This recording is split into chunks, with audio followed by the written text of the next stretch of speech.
சங்கீதம் 140 அதிகாரம் 1-4 வரை. நீங்கள் எல்லோரும் இந்த வசனத்தை படிச்சிருக்க வாய்ப்பு இருக்குது. இருந்தாலும் நான் இன்றைக்கி படிக்கிறேன், கேளுங்க. கர்த்தாவே, பொல்லாத மனுஷனுக்கு என்னை தப்புவியும், கொடுமை உள்ளவர்களுக்கு என்னை விலக்கி ரட்சியும்.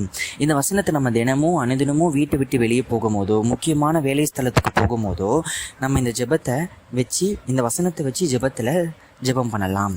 பொல்லாத மனுஷன்கிட்டேருந்து என்னை காப்பாற்றுங்க இயேசுவே, கொடுமை உள்ளவர்கள்கிட்டேருந்து என்னை விலக்கி ரட்சியும், அவங்களுடைய பாவப்பாதையில் நான் சென்று விடக்கூடாது என்று ஜெபம் செய்யலாம். அடுத்த வசனம், அவர்கள் தங்கள் இருதயத்தில் பொல்லாப்பை சிந்தித்து யுத்தம் செய்ய நாள்தோறும் கூட்டம் கூடுகிறார்கள். அதாவது பொல்லாப்புகளை மட்டுமே அவர்கள் தங்கள் இருதயத்தில் பொல்லாப்புகளை மட்டுமே சிந்தித்து கொண்டிருக்கிறார்கள்.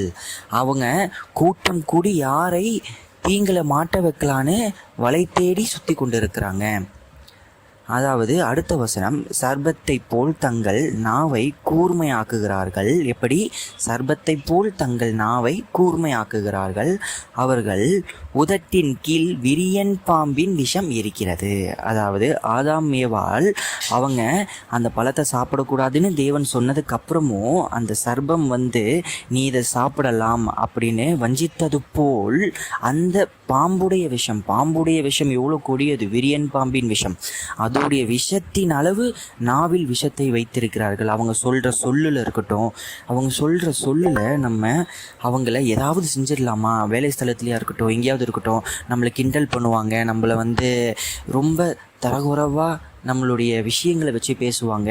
நம்ம அவங்கள ஏதாவது பண்ணிடலாமா, அவங்க மேலே வெறுப்பு கசப்பு வர அளவு, எப்படி விரியன் பாம்பின் விஷம் அப்படின்னு ஆண்டவர் இந்த வசனத்தில் குறிப்பிடுறார். இது எல்லாத்துக்குமே நான் முதல் வசனம், கர்த்தரை பொல்லாத மனுஷன்கிட்டேருந்து என்னை காப்பாற்றுங்க. இப்படி நம்ம ஒரு வசனமாக ஆண்டவர் வராரு, கர்த்தர் வரார். அடுத்த வசனம், கர்த்தாவே, துன்மார்க்கனுடைய கைக்கு என்னை நீங்களாக்கி கொடியவனுக்கு என்னை விலக்கி ரட்சியும். அவர்கள் என் நடைகளை கவிழ்க்க பார்க்கிறார்கள். அதாவது துன்மார்க்கன் கிட்ட இருந்து என்னை காப்பாற்றுங்க, அவனுடைய கையிலேருந்து என்னை நீங்களாக்குங்கன்னு சொல்கிறார். துன்மார்க்கனுடைய கைக்கு நம்ம இரையாகிடக்கூடாது. துன்மார்க்கன்னா யார்? துன்பத்தை மட்டுமே, தீய விஷயங்களை மட்டுமே சிந்திக்கிறவன் தான் துன்மார்க்கன்.